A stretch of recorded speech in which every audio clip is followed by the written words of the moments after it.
Yoga. The moment you hear this word, what comes to mind is generally asanas or meditation or wellness, and of course India as well. A very general perception about yoga is that it's one of the most effective fitness regimes, and that's about it. But is that all? Definitely not. Yoga is much wider, deeper and complex than what we think of. And in this documentary, we tried to cover the complete picture of yoga in a crisp and a simple format for everyone to understand. Before even getting to what is yoga, we need to first know about who gave yoga, the one which we are using today. It is Patanjali. So let's see the story of Patanjali in first place. In the next, what exactly is yoga in very simple words? It is a very complex subject, but we tried our best to bring forward it in the most simplistic manner. So in this chapter, we'll see what it is. And the third chapter is about Kundalini Yoga, one of the highest forms of yoga, which is very complex, but the reason we brought that also into this documentary is there are a lot of misconceptions around Kundalini Yoga. So we want to do our bit in clearing out those misconceptions to the best of our abilities. Now let's see these three chapters in this documentary. Starting with the first chapter, the story of Patanjali. As per Shiva Mahapuranam and couple of other scriptures, one day Lord Shiva was in a deep state of ecstasy in the form of Nataraja and performing a special type of cosmic dance called Ajapa Tandavam. While this event is happening, Bhagavan Sri Mahavishnu goes into a deep state of meditation and experiences the cosmic dance of Shiva. Very much interested in this course of events, Adisesha, who is the Vahanam of Sri Mahavishnu, requests him he also would like to experience the ecstatic dance of Nataraja. That's when Bhagavan Sri Mahavishnu orders Adisesha to go to Chidambaram, a place which is the abode of Mahadev in the form of Nataraja. And that's where you can get to experience the celestial event of Shiva Tandavam. In simple words, Sri Mahavishnu orders Adisesha to go to Chidambaram and serve Nataraja. One day, a woman named Gonika was praying to Surya Bhagavan for her wish of bearing a child, and as she held her hands in a praying pose, which is called as Anjali, both palms joined facing above the sky, a small baby snake fell from the skies into her hands, and that baby snake is no one but Adisesha himself. As he fell down from the skies into her hands, the downfall in Sanskritam is called as Patana, and the folded hands is called as Anjali. As he fell into the folded hands from the skies, Patan plus Anjali, Patanjali became his name, and he took up an incarnation of a humanoid snake. So after taking up that incarnation of Adisesha as Patanjali, in a place called Chidambaram in today's Tamil Nadu, where Mahadev is worshipped as Nataraja, that's where Patanjali served Nataraja. The worship of Nagas has been deeply into the culture of India since times immemorial, and Patanjali being Adisesha is highly revered and worshipped even today. And wherever Mahadev is shown as Nataraja, he has two attendants with him. One is Patanjali, whom we just discussed about, and the other one is Vyaghrapada, a humanoid with half tiger and half man. If one really have to experience Patanjali, is mostly found in Tamil culture. Across India, one of the greatest cultures that has incredibly long history and heritage is Tamil culture, and that's where we have 18 Siddhars or yogis who shaped up this great culture, and Patanjali is one of them. As you see in the pictures here, or in the carvings shown with the markings, Patanjali is always shown accompanying Nataraja in his dance, and that's what he wished for as Adisesha. And now let's get to the point about why we are talking about Patanjali. He's the one who wrote 3 incredibly powerful scriptures which helped humanity from 3 most important quarters of life. Now let's see what they are. The first one is Ayurveda. Patanjali wrote a scripture on Ayurveda which is called as Patanjali Tantra, which in turn of course ascribes to Sushruta Samhita. But Patanjali Tantra is specialized in various kinds of treatments for different kinds of ailments what a human can come across. It is one of the primordial sources of Ayurveda.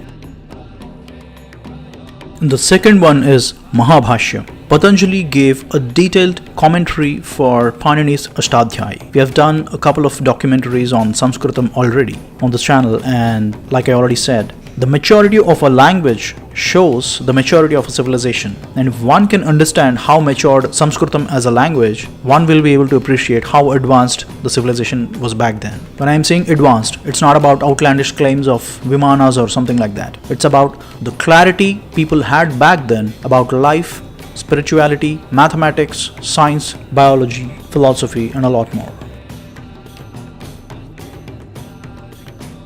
And the third one, the last and the most important reason why we are talking about Patanjali is he is the one who gave Patanjali Yoga Sutras. The foundation for the yoga what we know today was given by Patanjali. Now yoga is not about stretching legs and hands on a mat. It is a lot deeper, and a vast majority of the people across the globe who are practicing yoga do not know where it came from. It came from Patanjali, and we'll see that in more detail in this documentary going forward. And a quick roll-up of the three, Patanjali gave Patanjali Tantra for physical health, that's Ayurveda, and Yoga Sutras for spiritual health, and Mahabhashyam for social health, that is through communication with a better language and grammar. There are many scriptures given by rishis or yogis and in Indian scriptures, but Patanjali stands out for one simple reason. He covered three most important quarters of anybody's life: the physical, the mental, and the social health, all three contributing to a better quality of life. Now if you take a quick look back, yoga that started as a conversation between Bhagavan Sri Mahavishnu and Mahadev, Patanjali learned it from both Vishnu and Shiva, and he gave three different scriptures on yoga, Ayurveda and Mahabhashya, and was passed down eventually to his student Adi Shankaracharya. Yes, that's right. Patanjali is in the guru's lineage of Adi Shankaracharya, and Adi Shankaracharya has set up 4 pithas: Dwaraka, Badari, Sringeri and Puri, where his legacy is still being continued. So the knowledge that was passed down by Bhagavan Sri Mahavishnu and Bhagavan Shiva to Patanjali, and from Patanjali to Adi Shankaracharya, and from Adi Shankaracharya to 4 pithas across India, running the great legacy of Patanjali. And that in short is the story of Patanjali. Now let's see what is yoga in simple words. While there are many scriptures defining what is yoga, the most simplistic one, which each and every one of us can understand, comes from Bhagavad Gita. And these are the words of Lord Krishna explaining Arjuna about what is yoga. Yogastha kuru karmani sangam tyaktva dhananjaya siddhas siddhyo samo bhutva samatvam yoga uchyate. And that translates to be steadfast in the performance of your duty and treat both success and failure equally, and such state of mind is called as yoga. Sounds very simple but incredibly complex to practice in real life. Can we really be so indifferent to success and failure? It's easier said than done, but that is what yoga is. Now that you understood the most simplistic definition about yoga, now let's get to one of the most complex definitions of yoga as well. And this is what Patanjali defines yoga as. Yoga's Chitta Vritti Nirodha. Sounds so simple, but the meaning is so deep. Yoga is a process of restraining Chitta from any fluctuations. A very loose translation of this word Chitta is mind, but it is actually not mind, it's a state of mind, and we'll see in a minute what it is. Let's step out a bit towards the human anatomy. The structure of the brain, as we know, is scientifically classified into 4 different parts, rather 5. So there are 4 lobes, which is called as cerebrum, and 1 lobe called as cerebellum. And these 4 lobes together are frontal lobe, which is responsible for personality characteristics, decision making, movement and actions like that. And the parietal lobe is more about identifying the objects, interpreting pain, touch in the body. So these are the functions of this part of the brain. Occipital lobe, it controls the vision and the color perception, about your abilities on recognizing the colors. All those are stored in this part of the brain. And the 4th one is temporal lobe, which is mostly the reservoir for short-term memory, hearing, speech, perception of musical rhythm, etc. And the 5th part is cerebellum, which is to coordinate voluntary muscle movements, to maintain the posture, balance of the body, etc. So this is the construct of human brain as we know today. And depending on which state of mind you are, different parts of brain gets activated and the actions are directed accordingly. Now, if we try to understand the same human brain as per Yoga Siddhantam, the anatomy is classified in a different format. Towards the left, what we just saw, the lobes with different functions, the physical classification of the tangible parts of brain, that's how the anatomy is classified. While in Yoga Siddhantam, the human brain is classified into 4 levels. 4 levels of consciousness, or in simple words, 4 different states of mind. So the state of mind defines how the brain behaves. So the first level is manas, and the second level is ahankara or ahankaram, and the third level is buddhi, and the final level is chitta. These are the 4 levels in which a human brain could oscillate. And on a lighter note, you should not be comparing these two because the purpose is totally different. The scientific classification is more towards understanding the physical properties of a brain, while Yoga Siddhantam focuses on a holistic approach about how your brain would function in different states of mind. So they are not contesting but complementing each other. It is quite important to understand these 4 levels of brain as per Yoga Siddhantam. So let's briefly see them, starting with the first one, manas. Manas is a state of mind where the sensory perception of pleasure and pain takes the center stage. And in any of your decision makings, such kind of a pleasure would be the deciding factor whether you would like to opt for something or not. It depends on the pleasure or pain you derive from doing that specific thing. You take the call whether you want to do it or not. And that is the state of mind called manas. And the second one is ahankaram. Here, it's an egocentric attitude in decision making. So if I take a call in a self-centric approach, it's like I, me, myself. If I take a call in that note, then it is in the state of mind called ahankara. And the third state of mind is called as buddhi, where the decisions are made in a more rational approach, ability to discriminate what is good, what is not, and then take a call. Then that state of mind is called as buddhi. And the final and the topmost level of consciousness or your state of mind is called as chitta, which is the highest level where there is no difference between pleasure or pain. And honestly, this state of mind is very difficult to put in words. Apparently, they say that it is the highest level of consciousness, or in simple words, the most stable state of mind where you will not be affected by any reason whatsoever, and you are in full control. Your thoughts, emotions, feelings, everything is in full control of yourself, and you will not be distracted by any other means. And that rock steady state of mind is called as chitta. And if we reflect the definition of Patanjali, what he's saying is restraining chitta from any kind of fluctuations. That means how can you hold yourself in such kind of a rock steady state of mind where there is no space for neither pleasure nor pain. Holding your brain in that state is called as yoga. Like I said, it's a complex definition. So yoga is a practice where you raise your state of mind from manas to chitta. And once a person realizes the chitta state of mind, then there is no difference between God and man. If a person is in the state of mind of manas, it's called as pashu, and his journey all along these 4 levels of brain, reaching out to the highest level, is called as the journey towards Pashupati. A more mystical definition about yoga is a Pashu becoming Pashupati is called as yoga. Pashu refers to anybody who is in the state of mind of manas, and Pashupati is anybody who is in the state of mind of chitta. And this is also the reason why there has been a saying of Aham Brahmasmi, which means I myself is the God. It's just that I have to realize it getting into the state of chitta. So that's a more of a mystical definition, but that's what it is. And this is also the reason why in Hinduism it is said that you are responsible for your life, good or bad.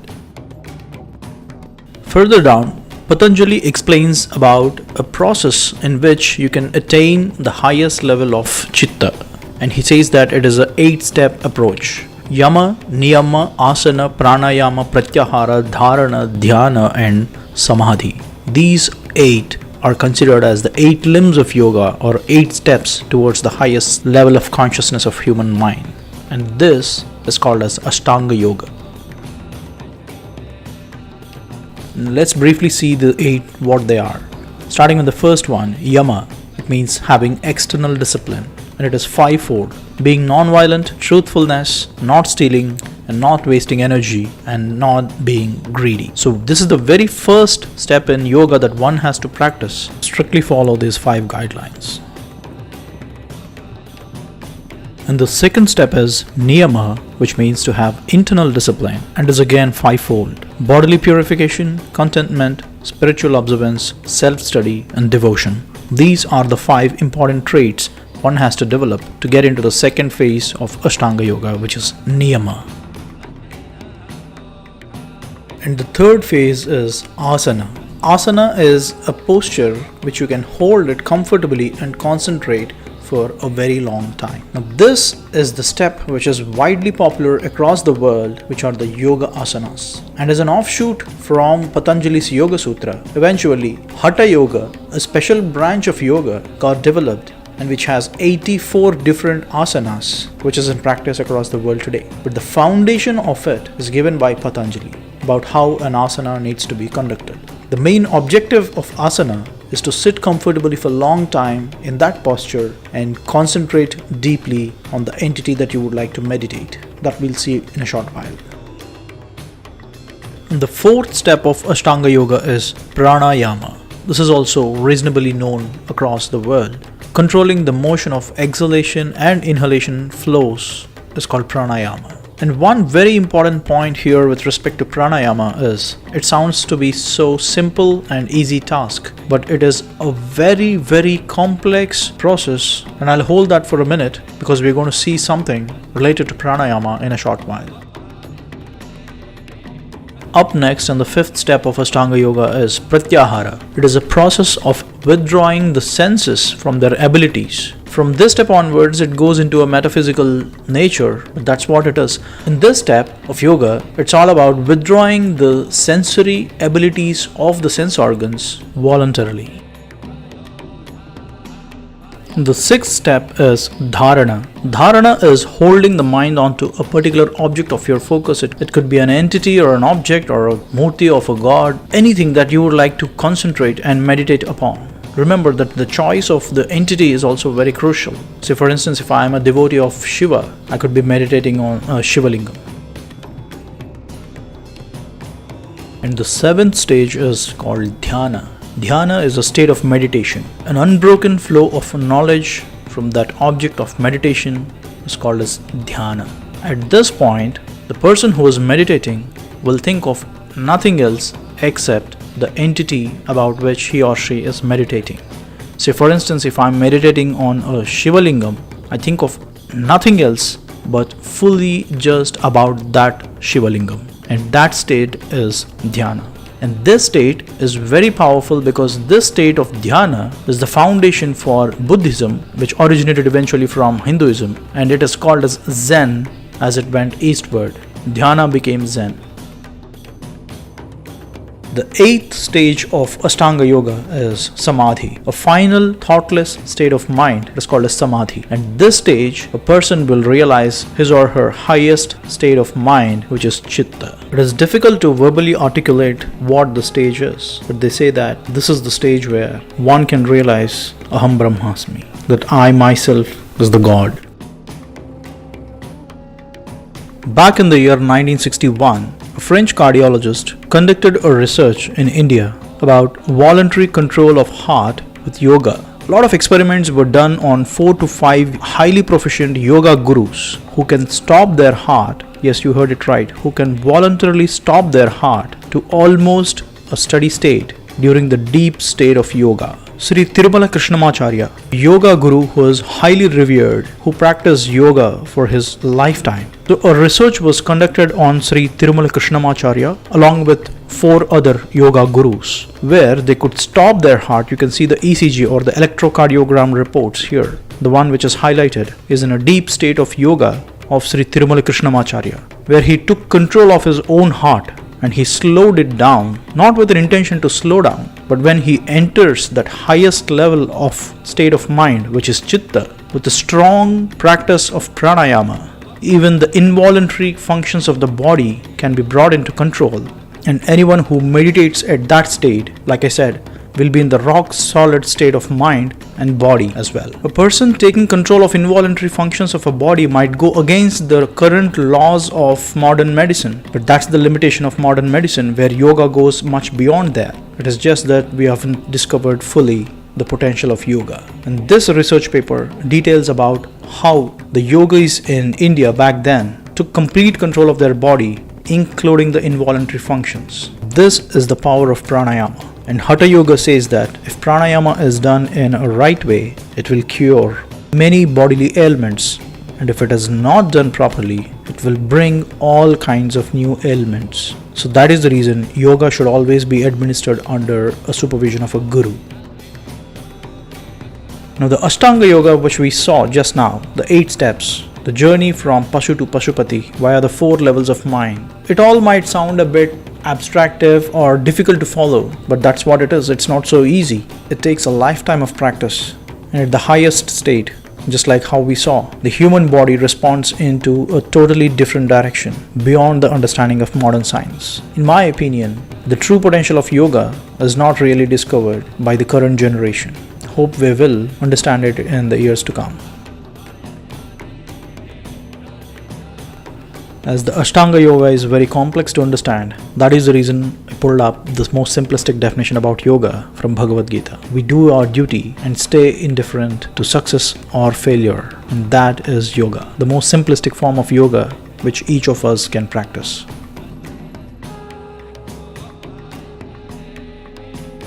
Now let's get to the third and the last chapter, Kundalini Yoga. A lot of commercialization, misconceptions and misunderstandings are entangled with Kundalini Yoga, especially the chakras. It is very loosely used, and of late there have been a lot of commercialization with respect to Kundalini Yoga, and we want to just do our bit to clarify what exactly is Kundalini Yoga. As I just mentioned, yoga is a journey of a man or a woman from a state of Pashu to becoming to the state of a Pashupati, and this journey is called as yoga. And there are multiple paths one can choose in this journey. There is Bhakti Yoga, Jnana Yoga, Karma Yoga, Sankhya Yoga, and there is Kundalini Yoga. Kundalini Yoga is considered as the most powerful formats of yoga and also a very risky procedure to attain the Chitta state of mind. Now let's take a look again at the human anatomy. As we all know, human brain is the governing authority for the entire human body, and we have the nervous system, muscular system and the skeletal system in the operational hierarchy.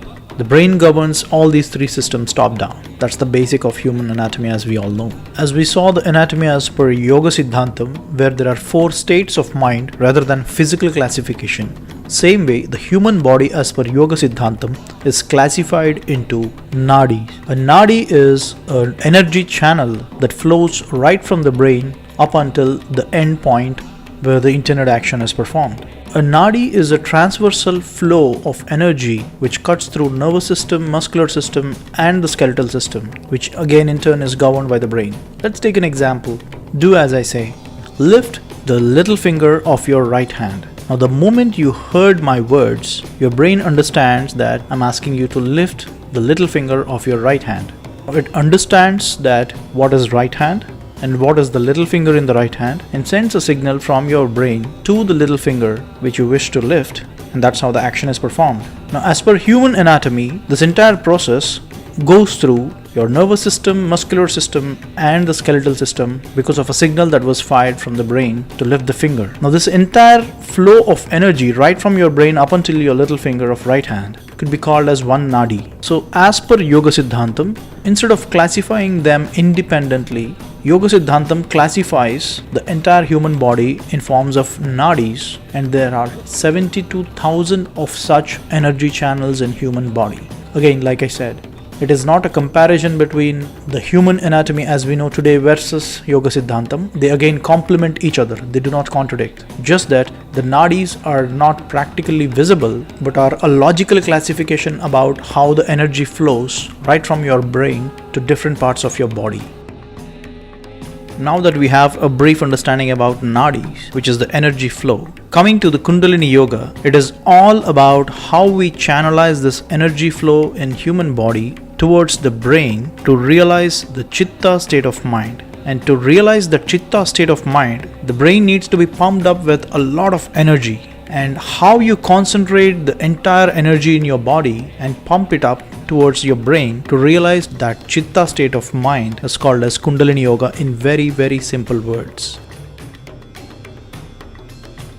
If this feels a bit abstractive in nature, then I would again reflect back to the research that was conducted about how voluntarily you can take control of your heart and other involuntary functions in your body. Just that we don't have that enough understanding and maturity. When I'm saying we, it's you and me together. We don't have that enough understanding about what is the true potential of yoga. And Kundalini Yoga is about one such state of yoga where a person can master the art of controlling the energy flow in his or her own body. And this is the reason why Kundalini Yoga is considered as a very, very dangerous practice, and absolutely it is not recommended for anyone. Kundalini Yoga is not something that we pay a fee and learn from somebody from a yoga institute or something. That is absolutely nonsense. A guru who has mastered the art of Kundalini Yoga, in first place, he or she will never teach it for money or any materialistic things. And second thing, Kundalini Yoga is not taught to everyone who asks for it. The guru will assess whether a person is fit to learn Kundalini Yoga, both physically and mentally, and only then he or she will be taught Kundalini Yoga. So all the commercialization that is happening in the name of Kundalini Yoga, just don't trust them. There are other formats of yoga like Hatha Yoga, simple asanas, which are actually meant for everybody.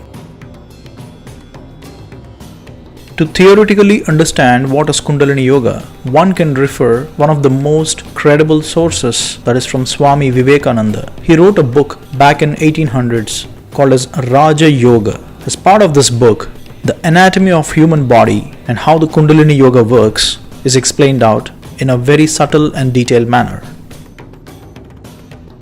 And this is what Swami Vivekananda wrote in his book Raja Yoga about the anatomy of Kundalini Yoga. There are three most important nadis, or the energy channels in human body, called as Ida, Pingala and Sushumna. So this is what he says. If we take the cross section of a human spine, which is in the shape of a butterfly or a 8, the right column is called as Ida and the left column is Pingala. And the midpoint or the mid channel that runs straight across the spinal cord is called as Sushumna Nadi. So these are the three most important energy channels that are very crucial for Kundalini Yoga. In every human body, right at the bottom where the spinal cord hits the pelvis, that is where a corpus energy, a reservoir of energy, is concentrated and lies dormant. And this reservoir of energy symbolizes Adi Shakti, the sacred feminine energy, and is called as Kundalini, and is metaphorically represented as a coiled snake. The energy present in any living thing is considered and revered as the manifestation of Adi Shakti herself. And pumping up this corpus energy from your pelvis through the spinal cord of Ida, Pingala and Sushumna nadis up until the brain to eventually push it from Manas state to Chitta state. This entire process is called as Kundalini Yoga. Now coming to chakras, the most commonly and loosely used word, chakras. So now chakras are the core energy centers in the path of Kundalini energy as it moves as part of Kundalini Yoga right from pelvis to the brain. This is a bit abstract topic, and this is also a very, very commercialized element of yoga. And remember, no one teaches Kundalini Yoga for money. No one should teach it for money. And it is not a course that will be taught or learnt over a period of time. It takes a lifetime to just understand Kundalini Yoga, let alone practicing and mastering it. The most mystical definition about Kundalini Yoga is the unification of Shiva and Shakti in a human body. That is the ultimate state what anyone can realize once he or she gets to the epitome of Kundalini Yoga.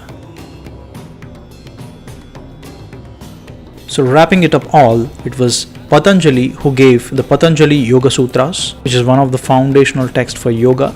And then we have Bhagavan Sri Krishna who gave Bhagavad Gita, which is also a foundational text for yoga. And then we have Yajnavalkya Maharishi who gave Yoga Yajnavalkyam, which is another primordial text for yoga. And then we have Vasishtha Maharshi who gave Yoga Vasistham, which also talks about yoga at great detail. Like this, there are many scriptures which detailed out yoga and has been part of the Indian culture since thousands of years. And each of these great texts on yoga explains about different types of yoga like Bhakti Yoga, Kundalini Yoga, Karma Yoga, Jnana Yoga, Ashtanga Yoga, and there are many other formats of yoga. Like I said, yoga is about a journey the journey of a Pasu becoming a Pashupati. So there are different paths in this journey that one can choose to pick up. And these scriptures detail about different formats of yoga. And if we further zoom down into Ashtanga Yoga alone, there we have 8 steps: Yama, Niyama, Asana, Pranayama, Pratyahara, Dharana, Dhyana, Samadhi, which we saw. And in this entire ocean of yoga, it's only asana that is widely known. But there is a lot more than just asanas. Yoga is a lifetime process of finding answer for one question. Just one simple question: who am I? And as always, thanks for watching.